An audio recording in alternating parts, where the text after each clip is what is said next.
남은 궁금증 법조팀 우종환 기자와 풀어봅니다. 우 기자, 이제 16시간도 남지 않았는데 이미 결론은 났다는 얘기가 나오는데 이게 막판 뒤집힐 수 있나요? 이게 원칙적으로는 가능하답니다. 왜냐하면요, 헌법재판소에 따르면 재판관들이 최종 결론을 내리는 이 판결의 데드라인이 선고 직전이라고 합니다. 네. 지금 이 순간에도 정해진 결론이 내일 아침에 바뀔 수도 있다, 이런 의미입니다. 내일 아침에 이 재판 실무 절차를 안내하는 헌법재판 실무 제요를 보면요, 재판관이 의견을 바꾸려고 하면 선고 전까지 평의를 다시 하자고 요청할 수 있다, 이렇게 적혀 있습니다. 이게 한 재판관이라도 마음을 바꾼다면 결과가 직전에 바뀔 수도 있다, 이런 의미입니다. 그러면 11시 전에 밤 사이에 마음이 바뀌면 8명 다시 모여서 논의해야 됩니까? 그렇다는 건데 사실 원칙적으로는 그렇다는 거지 이게 가능성이 크다고 볼 수는 없을 것 같습니다. 네. 아무래도 선고 일정을 정한 시점에 이미 재판관들이 결론까지 낸 걸로 알려졌죠. 그런 만큼 남은 시간은 주로 선고 직전까지 결정문을 다듬는 데 쓰일 걸로 보입니다. 이 결정문은 재판관들의 최종 서명으로 이제 확정이 되는데요. 박근혜 전 대통령 선고 때는 선고 직전에 서명이 된 걸로 알려졌고요. 이번에도 선고 직전 혹은 선고 직후에 서명이 될 수도 있다. 이렇게 알려지고 있습니다. 네, 그만큼 관심이 높아서 그런지 방청객들이 역대급 경쟁률을 보였다고요.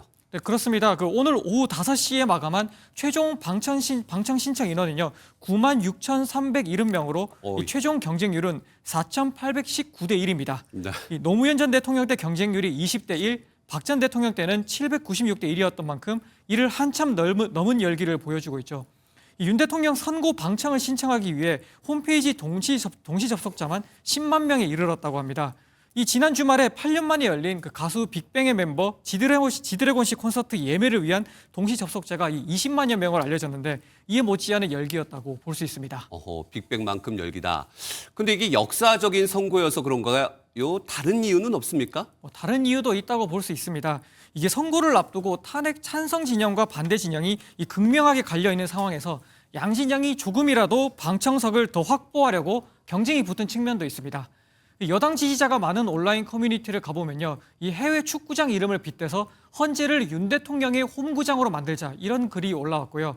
또 야당 지지자가 많은 커뮤니티를 가보면 이 파면 선고가 될 때 방청석에서 이재명 대통령 이렇게 외치자, 이런 글이 올라오기도 했습니다. 아이고, 내일 그런데 생중계가 되기 때문에 많은 사람들이 직접 볼 수 있겠죠? 가지 않아도. 네, 그렇습니다.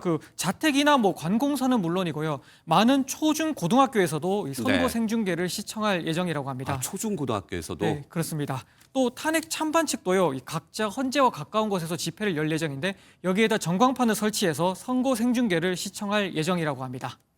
걱정은 내일 판결 결과에 따라 사회적 파장도 만만치 않을 것 같은데 재판관들이 뭔가 좀 준비하고 있습니까? 네, 맞습니다. 일단 헌재는요, 보통 앞선 대통령 탄핵 심판 때마다요, 이 재판에 대한 법리뿐만 아니라 선고로 인한 사회적 파장까지 고려한 판단을 내려왔었습니다. 한 전직 헌법연구관은요, 노 전 대통령 탄핵 심판 당시에 그때 재판관들은 사회적 파장을 고려해서라도 만장일치 결론을 내려서 논란의 소지를 없애야 한다고 합의를 했었다, 이렇게 이제 말을 해줬습니다. 이 만장일치라는 당시의 결과가 이 탄핵 인용이냐 기각이냐 이런 판단뿐만 내린 게 아니라 사회적 통합을 촉구하는 메시지도 같이 들어가 있었던 표결 결과였다는 겁니다.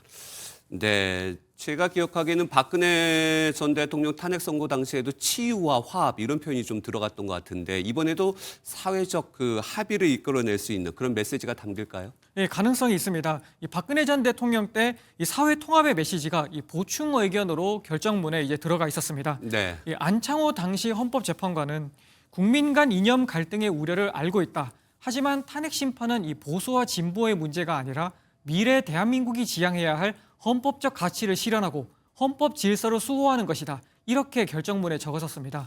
한 법조계 관계자는요, 이번 헌재 재판부도 선거 결과를 모두가 납득할 수 있는 정도의 메시지를 담아야 한다, 이렇게 촉구했습니다. 네, 그만큼 역사적이고 중요한 선고를 앞두고 있습니다. 우종환 기자였습니다.